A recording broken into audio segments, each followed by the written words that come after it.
Corduroy by Don Freeman. Corduroy is a bear who once lived in the toy department of a big store. Day after day, he waited with all the other animals and dolls for somebody to come along and take him home. The store was always filled with shoppers buying all sorts of things, but no one ever seemed to want a small bear in green overalls. Then one morning, a little girl stopped and looked straight into Corduroy's bright eyes. "Oh, Mommy," she said, "look, there's the very bear I've always wanted." "Not today, dear," her mother sighed. "I've spent too much already. Besides, he doesn't look new. He's lost the buttons to one of his shoulder straps." Corduroy watched them sadly as they walked away. "I didn't know I lost a button," he said to himself. "Tonight I'll go and see if I can find it." Late that evening, when all the shoppers had gone and the doors were shut and locked, Corduroy climbed carefully down from his shelf and began searching everywhere on the floor for his lost button. Suddenly, he felt the floor moving under him. Quite by accident, he had stepped onto the escalator, and he went up. Could this be a mountain, he wondered? "I think I've always wanted to climb a mountain." He stepped off the escalator as he reached the next floor, and there before his eyes was the most amazing sight. Tables and chairs, lamps and sofas, rows and rows of beds. "This must be a palace," Corduroy gasped. "I guess I've always wanted to live in a palace." He wandered around admiring the furniture. "This must be a bed," he said. "I've always wanted to sleep in a bed."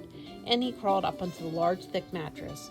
All at once he saw something small and round. "Why, here's my button," he cried, and he tried to pick it up, but like all the other buttons on the mattress, it was tied down tight.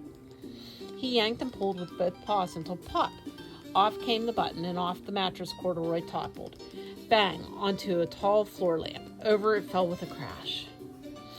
Corduroy didn't know it, but there was someone else awake in the store. The night watchman was going his rounds on the floor above. When he heard the crash, he came dashing down the escalator. "Now, who in the world did that?" he exclaimed. "Somebody must be hiding around here."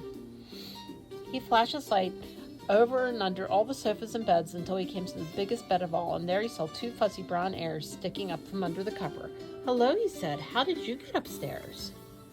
The watchman tucked Corduroy under his arms and carried him down the escalator and set him on the shelf in the toy department with all the other animals and dolls.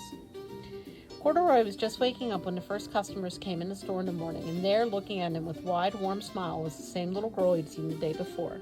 "I'm Lisa," she said, "and you're going to be my very own bear. Last night I counted what I've saved in my piggy bank, and my mother said I could bring you home." "Shall I put him in a box for you?" the sales lady asked. "Oh, no, thank you," Lisa answered, and she carried Corduroy home in her arms. She ran all the way up 4 flights of stairs into her family's apartment and straight into her own room.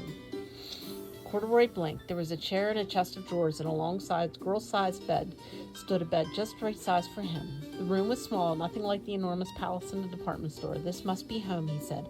"I know, I've always wanted a home." Lisa sat down with Corduroy on her lap and began to sew a button onto his overalls. "I like you the way you are," she said, "but you'll be more comfortable with your shoulder strap fastened."